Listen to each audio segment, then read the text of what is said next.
อ่ะกับสบายดีเนาะขอให้พี่น้องทั้งฝั่งลาวฝั่งไทยต่างๆประเทศ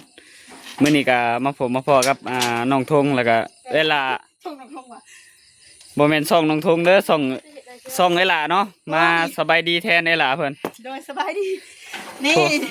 น้องสาวิธีจนได้เลยพ่อพี่น้องผู้ไปหามั่งอุปกรณ์พี่เจ้าเวลาเพิ่นได้ดึงท่อดึงได้ขึ้นได้แล้วน้องพ่อพี่น้องพอป้าทางน้องทงว่าก้าวสิบ่ได้ซะดอกมันแล้วมันเอาขึ้นได้จังได๋วะมันก็ใส่ไผ่ได้บ่นี่ใส่ไผ่เดี๋ยวไปพวงจังดิเกาะสายไฟมันค่อยเอาตัวนักๆเลยหย่อนลงไปฮักขยะมันเร็วขยะได้ขึ้นไหนกว่าซื้อเอาใหม่แล้วถอกันเนาะซื้อเอาใหม่เพิ่นเฮามันจะเฮ็ดได้ซะบัดนี้ฮักอลีมันต้องฮักกันแหละพอเพิ่นเอาได้ขึ้นมานี้คือยาวๆแท้ฮักแล้วเฮาสิต่อเอาเนาะนี่ล่ะฮักแล้วสิจังได๋พอยาวเลยมันก็ยังยาวถูกป่ะโอ้ไอ้ทงมันแพงๆไว้เด้อแพงๆไว้แน่เห็นว่าก็ได้มันฮักก็ได้ผู้เอาไว้ถึงหลังคาผู้มันยังยาวอยู่แบบนี้มันเอาฮักโอ้เบิดแล้วเบิดท่อมันกรอบแล้วเบิดเอาแกแล้วเต้นเย็นไอ้ทงจับดูอย่ามันลุลงจับเลยเห็นได้ซะมันฮักไปแบบนี้เลยมันบ่ดีดอกบ่ได้ไปยันไทยนี่ลุดมาเบิ่งเอามาทางนี้โอ้ยกล้องก็ตีไปตีมาแล้วไอ้ลายเนี่ยมันดีได้เท่านั้นบ่ดีดอกดึงไปนี่ดึงไปไหนนะไอ้ทงมาถ่ายสิเด้ให้ลูกเวลาดึงไปนะได้เลยได้แล้วยังขอช่องคอยลุมเที่ยวถิ่มลงสุดยอดเขาบอกคิดว่าจะดึงขึ้นมาได้มันเกี่ยวกับสายไฟเนาะเขาใส่ตัวนักอยู่เด้นี่บุกี้มือกับมันสิได้เงินมาเลยบ่เป็นหยังดอกเนาะเขาเอาตัวนักย่อนลงไปแล้วเอานี่ขึ้นไปเกาะแต่เขาเห็ดบวกมาขักแน่เด้มันเกาะสายไฟผมเขาไปบีบตะคอนี่ไปเลยไปยืมมาเมื่อไรของกระเจ้านะยืมนี่เดียวตัวนี้ยืมตัวนี้มาหมักสิกันเพราะมันนักมันจุ่มลงเลยมันมีแห้งเลยเนาะได้ขึ้นแล้วค่ะเวลาจังซื้อท่อมาใส่ใหม่แล้วก็เปลี่ยนหม้อไฟมันใหม่เพราะหม้อไฟมันบ่แห้งหน้ามันขึ้นบ่แห้งจ้ะได้คือเป็นแบบนี้มันเปื่อยเด้มันถึงน้ำอันนี้ได้จรวดได้เนี่ยจรวดจรวดบ้านนี่บอกป้าพีจนได้ละเพื่อนข้าก็เห็นครั้งแรกไม่ได้ครั้งแรกในชีวิตเลยระหว่างที่เราพยายามกันลายมือคนพี่น้องบู๊ได้จรวดจุดเฉพาะเนาะจุดขึ้นทุกฟ้าวะตามนั้นตอนแรกเขาก็คิดว่ามันมีจะถอดน้องทุกอ่ะมีจะถอดขึ้นมาบ้างไงล่ะมันโมเมนต์ได้เดี๋ยวคนมาได้จากบ้วนว่าไฟมันจะดูดแห้งเนี่ยนะเวลาตัวเจ้าชื่อนะ15บอกอันนี้น้องอยู่ให้ลูกหมอไฟมันนะถือว่าภารกิจเขาสำเร็จเลยเนาะเวลามันหอดบอลนะได้ฮักมันรุดในคอต่อมันนะมันหักในคอต่อมันซื่ออันนี้ก็ยังหักเป็นโดนนะมันโดนมันเสียไปโดนเนาะหรือว่าดึงถอกเมื่อคืนเลยก็เอาไปเมียนยูวางไปแจกผู้เสนอคนสิละถอฮะถอนะมันหักแล้วเขาหมูเอาหรอมั้งอันนี้เขาสิหลักเอาข่าวที่เดินไม่ได้นะจังได้ก็เก็บไว้ก่อนเพื่อได้ต่อกับมันอีกเขาจึงบริสุทธิ์ไรให้ดึงมาละดึงมาย่ำกอกับมันตะนางว่าตะแหลนป๊กนะคะมันดึงมันจะได้จะเป็นจะสบายดีแล้วสบายแล้วเขาบ่สบายได้เขาไข่แต่ตอนนี้เขาไม่สบายดีสองแล้วเขาหลักร้อยมาคือเถื่อได้เขาอยากมาลองก่อนมาทีเห็ดได้บ่นะแมงยังบ่แมงยังดอกชั่วโมงว่าท่านทำบนหลักร้อยมาจนเขามาเห็ดร่วมกันเลยมาทีอายเห็นไหมแต่ว่าเพิ่นจึงไว้ว่าเพิ่นเดียวมาลองเชิญก่อนพอก็ได้ก็เลยนะอันนี้หอดแบบว่าเสื้อผ้านะบ่ฮู้อ่ะอันนี้เพิ่นว่าจะได้เขาก็เป็นหลายอย่างได้เลยเนี่ยคือนาเคยได้ค่ะห่วยน้ำเด็กต้มพร้อมอยู่เนี่ยเอาม้วนไว้ขี้ต้มเดี๋ยวมันกระโกจับเจือเนาะใส่เบิ่งดูให้แม่ซีเพิ่นเบิ่งนี่โอ้มันกอมันนี่มันเป็นกอใส่ไฟตัวนี้ก็ยังจับเจือได้แต่ว่า มันเกาะได้จังได๋วะยังงง เอาเขาก็บ่ฮู้คือกันแล้วก็เขาก็แกงยืนปอนลงไปก็แกงไปแกงมาแบบนี้แหละ ไอ้เทิง แกงเลยเขาก็เลยต้อง อ้าวสายไฟมันคือภูอ่ะ สายไฟมันสิเต็มหูเด้ อืม เจ้าไปขอเจ้าขอดไว้มันบ่ บ่เฮาบ่ได้คอร์ส เอ้าบ่ขอดเนี่ยมันเจ้าขอดมองเจ้ามัดอยู่นี่ได้มันขาดลงไปเห็นดิมันก็ลงไปคาอยู่หลุมบัดนี้ เฮาบ่ได้คอร์สเฮาปอนลงเลยได้ นี่ บ่เจ้าขอดมองจะมัดอยู่หลุมนี่ที่มันขาดเลยเด้ และนาใช้ไทยแล้วมันขาด เวลาเสียบมันขาดแล้วมันก็เลยจุ้มลงไปเด้มันก็ดึงลงไปอันนี้บัดนี้เลยพอดีครับก็ดวงดีกันเลยไปเกาะกับอันนี้บัดนี้ เอา อันนี้นักเลยสิบอกซะนี่ ก็ได้ ลองไหมบ่เสือเอา เขาจะ เอาฮู้แล้วเฮาก็ย่อมันก็ฮู้แล้ว กระบูว่าเป็นยังเลยเนาะอันนี้ฮะแต่ทีนี้เขาก็จับมาแล้วก็บอกว่ายืมนี่เด้อ จับปรับยืมปรับบ่ จับปุ๊บกระบูเขาบูว่าเขายืมยังแน่นะเขามีแต่บอกว่ายืมนี่เด้อเสียไปเกาะได้ขึ้นเนาะว่า เสื้อใครได้เสื้อมันไม่ได้เสื้อคือเป็นอยู่ดี กู้แล้วก็เอาไว้อยู่ในเฮือน ทุกรถถ้าจะกูสิเอาแต่เสื้อเขานี่แหละ ใช้ส่วนมัน เส้นสิทธิภารกิจเลย แต่เงินเดี๋ยวสิซื้ออันเสือกใหม่พร้อมเสือกเนี่ยมัน เอา ยำ อยู่ มั กัน น ได้ ดอก เงินเขาสิเลี้ยงน้ำตัวก็แล้วอ่ะ บ่เฮาก็เรื่องนั้นก็บ่มีปัญหาดอกได้มันขึ้นเลย กันนั่นแหละมันไม่ได้มีปัญหาหรอกอะให้เขาดีใจเนี่ยเดี๋ยวกัน ส่วนอยู่ขาดแล้วนะส่วนนะใช้ส่วนมันล่ะ เด้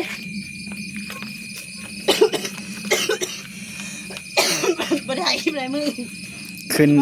ได้แล้วบาทนี้เนาะแต่ว่าทอนี่คนละทอน อ๋อมันหักมันต้องหักเลยแหละ มันพอ พยันใจมันรุดเดี๋ยวเขาก็ฟ้าเอาขึ้นแน่นะเดี๋ยวมันรุดลงไปอีกเห็นได้เลยรอบนี้มันบริมีไฟแหนอยู่เลยตัวข้างเงี้ยเขาก็เห็กอยู่ลูกเขา ใช่เฮาตรวจดูมันขาดได้จังไดวะเล็กนี่ เล็กมันเด้เล็กมันเปื่อยเด้มันไม่ได้เป็นเล็กแท้ดิ มันหลุดออกจากอันนี้เลยนี่ เล็กมันขาดหรอก แต่มันหนักได้นี่หนัก นักแล้วมันถึงน้ำมันถึงนัก เยอะขนาดไหนล่ะ เอาบาทนี้เอาขึ้นได้เลยสบายบัดนี้ เอ้าคือเป็น โอ้มันเกาะอยู่โห เป็นคนละส่วน ที่เป็นชงลงเซเมนต์บ่ เอาไว้ในเฮือนก่อน ใส่ได้บ่นี่หรือว่าใส่ไม่ได้ล่ะ ได้ใช่ได้อยู่ สายไฟมันน่ะใช้ได้อยู่ มันขาดมันเทิงๆอยู่ ต่อเนาะ ลูก มันขาดมังคอต่อมันซื้อ เขาก็เอาอันนี้มาพร้อมดิ ขนาดใช้ไทยยังนะ ๆมีหยังเลย เล็ก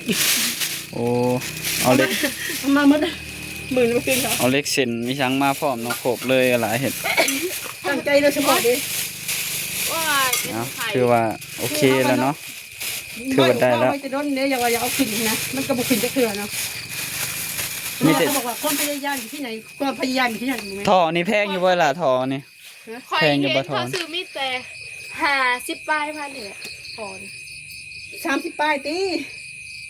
มันบางทีมันก็พอแล้วเขาก็ต้องไปทานงานเพราะว่าช่วงนี้มันนั่นขึ้นลงนะ เขาย่อไปเลยดอกเขาจะย่อได้ เอาได้ขึ้นเลยแต่ยังบ่มีท่อปานนี้เนาะท่อก็ฮักเป็นถอนมันเลย น้ำสั่งเหลือขนาดนี้แล้วเพื่อไข่คืออะไรอ่ะ ความพยายามคือผลสำเร็จเมื่อพอดีว่าอะไร เอาตามนั่นเนาะ ขอบใจหลายๆเด้ ก็ อ เลยบ่เป็นหยัง ขอบใจโอ้ เพราะเขาบุกินเลยว่ามันสิโกขึ้นมาได้ เขายังงงอยู่ แต่ว่ามันจะเป็นช่วงของสมาแล้วที่ว่ามันยังมีสายไฟมันตรงไปอยู่ข้างเป็นม้วนอยู่นั่นนะ นี่หมวดนี้เนาะขอต่อเนาะขอหมวด ตลาดปิดป่าคนไปเอายันวันนรกติดน้องทงกับน้องสา โอ้ยเขาเป็นแล้ว เขาเป็นวันละหลายโรคทางเฮือนนี่ก็ไข่มาทุกคนเลยเบิ่งสภาพเถอะ มีแต่ผู้เป็นไข่วะนี่ เอาไข่วัดเด้ อืมเอา ข่อยนี่เลยเป็น ขอบใจ ในเป็นไข่วัดใหญ่ เจ้าจะว่าหลายเจ้าไปเอาอันนั้นเป่งน้ำให้เฮาเลยบัดนี้น้ำมาเบิดแล้วเจ้าจะว่าหลายไป ไป เอาล่ะย่อให้เฮาดีกว่าให้เฮา น้อยยัง โอ้ให้เฮาจับกล้องกันบัดให้เฮาย่อเองอยู่บนนี้ ให้ช้าเนาะจ้ะ เอา ไว้แล้ว ได้อยู่บ่ นะ เอาขอบใจ โอเคดูเนาะเมื่อกี้นี่ทางสลากอะผูกเสือกแล้วก็ปกมัดเชเล็กแล้วก็ไปย้อนเบิ่งนะบริถ่ายคลิปตอนที่เราลงไปเนาะเพราะว่ายามมันบ่ได้นะก็ลองเบิ่งซื่อๆแต่ว่าก็บ่คิดว่ามันสิไปก่ออีหลีเนาะไปก่อก่อไฟที่ว่ามันตกลงไปหั่นนะก็เลยได้ดึงได้ขึ้นมาได้เนาะก็สำเร็จไปแล้วพ่อพี่น้อยได้น้องทงขึ้นมาเรียบร้อยแล้ว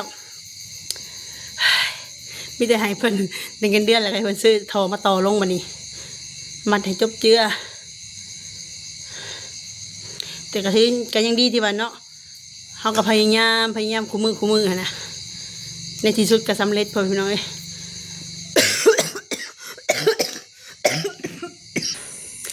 บรรยากาศตอนกลางคืน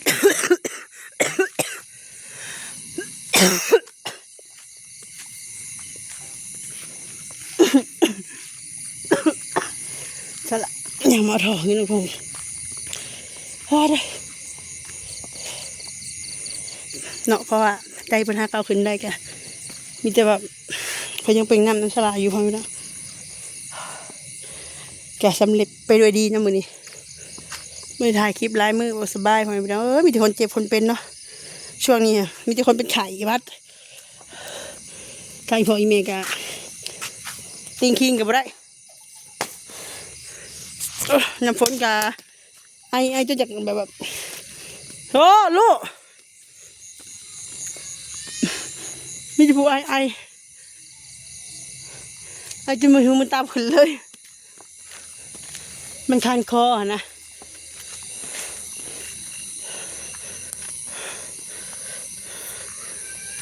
เป็นยังลูกโอเคนะพ่อพี่น้องเอาทอมาไว้แล้วก็ทางสลากกับสิริเขาจบคลิปเลยพ่อพี่น้องเลยพอเสียเราทีมลูกเขาไว้เนาะเมนูจักแล้วก็เอาเราทีมลูกเขาไว้แล้วก็สิต้มมีเพิ่นไอ้แน่ว่า ก็คือจะไม่ได้รับไปนอน สำหรับคลิปนี้ก็ขอจบคลิปไปแล้วพ่อพี่น้องแต่ก็ฝากเป็นกำลังใจให้ทางสลากเด้อพ่อพี่น้องเอ้ยสู้ๆเนาะพ่อพี่น้องเพราะว่าเขาก็บอกว่าอนาคตข้างหน้าว่ามันเป็นยังไงเนาะมีแต่สู้แล้วก็นี่แหละเป็นนำกันเนาะพ่อพี่น้อง2 มือ 2 แขน 2 ขาเนาะลูกก็เริ่มเจ็บขาเลยเมื่อคืนนี่ก็จนดึกเจ็บทรมานนะเอาลูกขึ้นมานั่งหายสลากับบีบให้เป็นเห็นสลาเมื่อยเป็นกาสลาเมื่อยเลยสลาแบบอันนี้สลาก็นั่งหายเนาะว่าเพียงเมื่อยแล้วก็ลูกก็เที่ยวจะเจ็บขานะเพิ่นก็บ่เรียกให้เป็นแบบนี้หรอกแต่จะเสียอะไรมันเจ็บเนาะเป็นเห็นแม่เนี่ยเพิ่นก็กันความเจ็บไปก็เห็นที่นอนว่าเศร้าเจ็บแล้วเพิ่นว่าแต่จริงๆเพิ่นยังเจ็บอยู่